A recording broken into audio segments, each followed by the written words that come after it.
Topper लोग आपसे ज्यादा पढ़ाई नहीं करते, बस वो अलग तरीके से पढ़ते हैं। जी हाँ, ये बात 100% सच है। हम अक्सर क्या सोचते हैं कि यार जो क्लास में हमेशा टॉप करता है ना, वो पक्का 24 घंटे किताबों में घुसा रहता होगा, या फिर वो कोई पैदाइशी जीनियस है जिसका आईक्यू लेवल सबसे अलग है।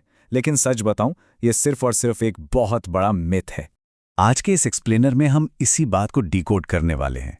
एकेडमिक सक्सेस ना कोई लॉटरी नहीं है जो किस्मत वालों को मिलती है, बल्कि ये एक पूरा माइंडसेट है, एक सही स्ट्रैटेजी है और एग्जाम के प्रेशर को हैंडल करने का एक ऐसा तरीका है जिसे कोई भी आराम से सीख सकता है। आज जो रिसर्च और डेटा हम डिस्कस करने वाले हैं ना, वो कोई हवाई बातें नहीं हैं, बल्कि रियल सक्सेसफुल स्टूडेंट्स की लाइफ से निकाली गई सॉलिड स्ट्रैटेजीज हैं। तो चलिए फटाफट आज के हमारे मेन पॉइंट्स देख लेते हैं। पहला, द सीक्रेट टॉपर माइंडसेट। दूसरा, डिसिप्लिन ओवर फ्लीटिंग मोटिवेशन। तीसरा, साइंटिफिक स्मार्ट स्टडी मेथड्स। चौथा, the art of perfect revision. और आखिर में सबसे जरूरी, कॉन्करिंग फाइनल एग्जाम प्रेशर। शुरुआत करते हैं हमारे पहले सेक्शन से, द सीक्रेट टॉपर माइंडसेट। एक एवरेज स्टूडेंट और एक टॉपर के बीच ना सबसे बड़ा फर्क दिमाग का यानी उनके माइंडसेट का होता है। देखिए, एवरेज स्टूडेंट हमेशा रिजल्ट से डरता है। अरे यार, फेल हो गया तो क्या होगा, और वो बस पढ़ाई के लिए मोटिवेशन आने का वेट करता रहता है। फोकस भी यहां वहां भटकता रहता है। लेकिन वहीं एक टॉपर का पूरा फोकस उसके प्रोसेस पर होता है। अगर वो किसी टेस्ट में फेल भी होते हैं ना, तो रोते नहीं है, बल्कि उसे एक फीडबैक की तरह लेते हैं कि अच्छा, यहां गलती हुई, अब इसे सुधारना है। इसी को कहते हैं असली ग्रोथ माइंडसेट।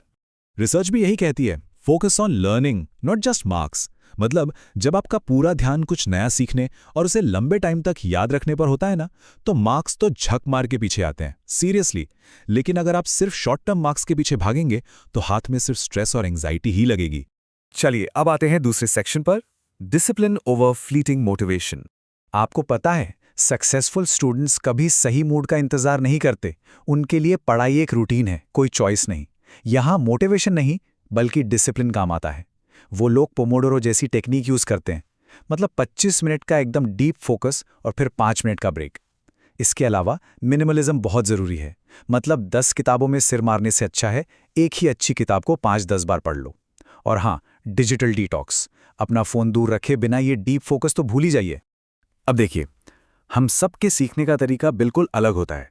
कुछ होते हैं विजुअल लर्नर्स, जिन्हें माइंड मैप्स या डायग्राम्स देखकर जल्दी समझ आता है। कुछ होते हैं ऑडिटरी लर्नर्स, जो बोल बोलकर या क्लास में डिस्कस करके बेस्ट सीखते हैं। और कुछ हैंड्स ऑन लर्नर्स होते हैं, जिन्हें कुछ एक्टिविटी करते हुए या टहलते हुए याद रखना आसान लगता है। आपको बस अपना स्टाइल पहचानना है। इसी को तो हार्डवर्क की जगह स्मार्ट वर्क कहते हैं। आगे बढ़ते हैं सेक्शन 3 की तरफ, scientific smart study methods. Mainland community college ने एक बहुत ही कमाल का मेथड बताया है, जिसे कहते हैं SQ3R मेथड। किसी भी मुश्किल टॉपिक को गहराई से समझने का ये एक प्रूवन साइंटिफिक तरीका है। क्योंकि यार, सिर्फ पन्ने पलटने को पढ़ाई नहीं कहते। पढ़ाई तब होती है जब आपका दिमाग पूरी तरह एक्टिव हो। ये मेथड ना 5 सिंपल स्टेप्स में काम करता है। फर्स्ट, सर्वे, यानी चैप्टर की मेन हेडिंग्स पर सरसरी नजर डालना। सेकंड, क्वेश्चन, उन्हीं हेडिंग्स को सवालों में बदल देना। थर्ड, रीड, अब उन सवालों के जवाब ढूंढने के लिए ध्यान से पढ़ना। फोर्थ, रिसाइट, जो पढ़ा उसे खुद को जोर से बोलकर सुनाना। और लास्ट में रिव्यू, मतलब चेक करना कि कितना याद रहा। जब आप हेडिंग्स को सवाल बनाकर जवाब देते हैं ना, तो आपका दिमाग उस इंफॉर्मेशन को हमेशा के लिए लॉक कर लेता है। अब बात करते हैं सेक्शन 4 की, the art of perfect revision. अगर आप चाहते हैं कि पढ़ा हुआ एग्जाम तक याद रहे, तो एक्टिव रिकॉल सबसे तगड़ा हथियार है। इसका सीधा सा मतलब है अपने दिमाग की कसरत करवाना। सिर्फ हाइलाइटर लेकर बुक रंगने या पैसिव तरीके से दोबारा पढ़ने से कुछ नहीं होगा। किताब बंद कीजिए, खुद से सवाल पूछिए और बिना देखे जवाब देने की कोशिश कीजिए।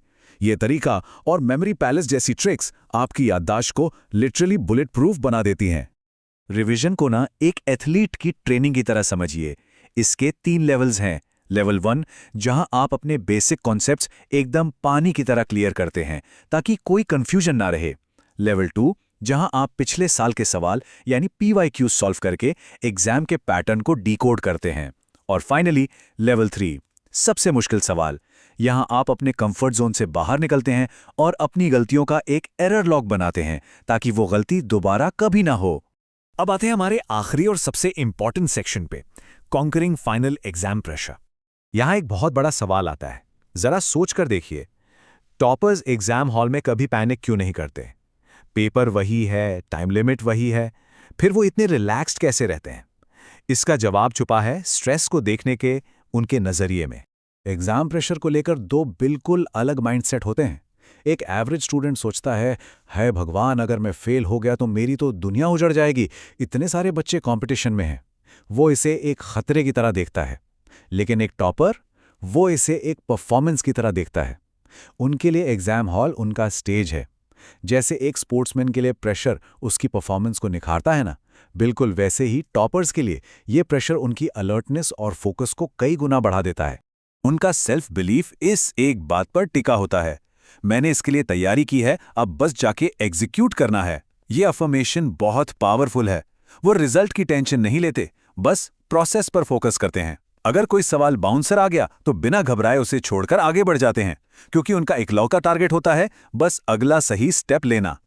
तो अब सोचिए, क्या सिर्फ अपना माइंडसेट और रिवीजन का तरीका बदलने से एकेडमिक सक्सेस की पूरी कहानी पलटी जा सकती है? बिल्कुल। इस बात पर जरूर विचार कीजिएगा।